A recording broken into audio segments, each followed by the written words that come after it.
Jamaica's public health system is broken. Every week we hear the horror stories. Long waiting times, no beds, basic equipment not working. Hospitals and clinics are in crisis. While this government cuts ribbons, Jamaicans are being left to suffer in overcrowded, under-resourced facilities like this one. The next PNP government will change this. We're going to shift focus. We want to prioritize actual care for people when they're sick, not these mega projects with huge cost overruns and that can't finish years after they start. Refurbishing every operating theatre, creating urgent care centres island-wide so people stop waiting days for help on benches or floors. We're going to launch national screening programs to target the biggest killers of our people: cancer, hypertension, which is pressure, diabetes, which is sugar.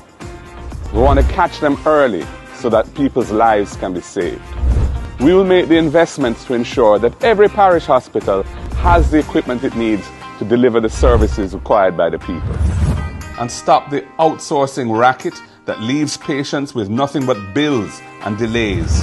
And we will support our healthcare workers, not just with words, but with housing, with training opportunities, and with respect. This is not about PR, it's about saving actual people's lives. Next PNP government will deliver proper, decent healthcare for the people of Jamaica. Time come. I know enough of you not going to believe me, but I'm telling about enough to bring back a country to righteousness and morals. You know why so much people are dead and so much blood are shed? Because too much dirty people in a country with dirty heart. A whole heap of sacrifice are going. But when I talk them things and talk about righteousness, the whole I don't feel like a joke me I make. Too much nastiness are going and accepted in a country. The people don't accept any and everything. That's why a beer blood are shed, a beer sacrifice are going. You see, a beer wickedness because the people them now no love, them now deal no righteousness. No one now deal with no morals, nothing we good now deal with. You know, see, say, them normalize everything. You know, realize up on the internet, you know, realize say a beer man a dance to woman song. You know, realize say normalize now where beer man a dance to woman song. One time a batty boy alone could have danced to a woman song. Now man will say them straight, the man them friend a dance to woman song. Beer dirtiness. So blood now go shed, man. No wickedness them a promote, man. Them not promote nothing godly. Them not promote nothing godly, man. That's why so much people are dead. So much wickedness are going on. Hello, I'm Nikisha Burchell, the opposition spokesperson for culture, creative industries and information. Well, Parliament can feel distant. Plenty speeches, eyes and nose and language that sounds like a riddle or something from the 18th century. But what happens inside Garden House shapes our daily life. This is The Breakdown, Parliament edition, where we unpack who said what, why it matters, and how it connects to you. Let's jump into the first full sitting of Parliament. Parliament opened with ministerial statements, and the opposition came ready. Minister of Labour Pernell Charles Jr. announced a new focus on Jamaica's seniors, policies on aging, pensions, and elder care. Opposition MP Denise Daly welcomed the focus but urged real action, citing the daily struggles of the elderly. Opposition leader Mark Golding, along with Dr. Angela Brown-Burke and MP Anthony Hilton, added calls for stronger pension support.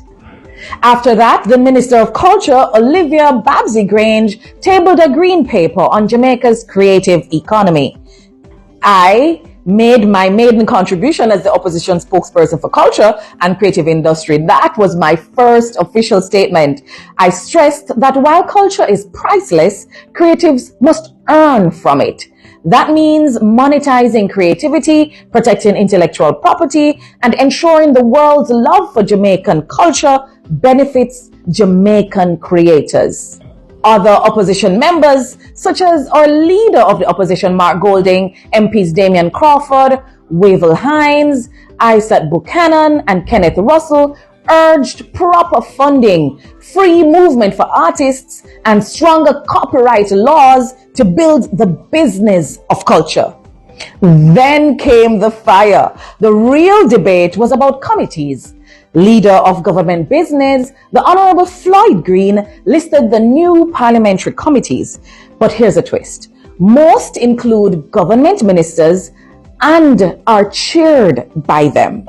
In simple terms, the people meant to be watched are watching themselves. That's like marking your own exam paper. Oversight means accountability, not self-protection. At the start of the sitting, both the Speaker and the Leader of Government Business promised that this session would follow the standing orders. No convention above the rules is what they had promised. In that spirit, the opposition worked to ensure the government didn't use its majority to break those very rules. We raised two key points. First, Rule 63.3 says no member of the executive, minister, state minister, or parliamentary secretary shall sit on a sessional committee. The second rule, Rule 75.1, implies that committees elect their own chairs. What the government did breached both of those rules. They named ministers to sessional committees and appointed the chairs themselves before sending it off to committee. So while Parliament can, in special cases, name chairs, that's usually done after the committees meet and often includes opposition members as a part of the decision making. That practice began under former Prime Minister Bruce Golding, and that helped to strengthen transparency. Abandoning that is a further step backward, and the opposition argued exactly that. More seriously though, the standing orders do not allow members of the executive to sit on these committees ever. That rule protects the separation of powers. Letting government oversee itself weakens democracy. The government's defense, that it's been done for years, that to us is no excuse. So the opposition asked, has the government changed its mind about following the standing orders? Can Jamaicans trust their word? Are they committed to the rule of law, or only when it is convenient for them? Our position is clear. The standing orders must be followed. Members barred by Rule 68 should not sit on committees. And as Rule 75 allows, non-government members should chair sessional committees. In the end, the government paused the debate to consult with Philip Paulwell, who is our leader of opposition business. But for us, the fight isn't over. Who chairs the chairs is far from over. All right, so what did we learn? Parliament is back, and the opposition, that's Mark Golding, and the whole 28 came ready. Seniors, welfare, the creative economy, and the demand for real oversight are already setting the tone. Democracy only works when there's balance, and a question of who chairs the chairs will show whether this parliament truly believes in accountability. I'm Nikisha Burchell, and I'll keep breaking it down for you because the people deserve to know what's happening in their parliament. Teachers, no come here. Any farmer educator, you know, care what level no teacher, come here. All no do. All the first month treat no. When they get sick, when they get tired, or what really are going. When they find say, we don't have to send home children every day because they're sick, and really sick, fever, this, that. We don't realize that they call everything hand, foot, and mouth disease a couple years now. Like, every symptom, every sign of hand, foot, and mouth disease. Like, we used to use big toilet, and we used to use paper bag. And then I pick me and use tissue and wipes and all kind of sitting and wash, and they have everything. Everything where they pick then catch a hand, foot, and mouth disease. So, Ministry of Health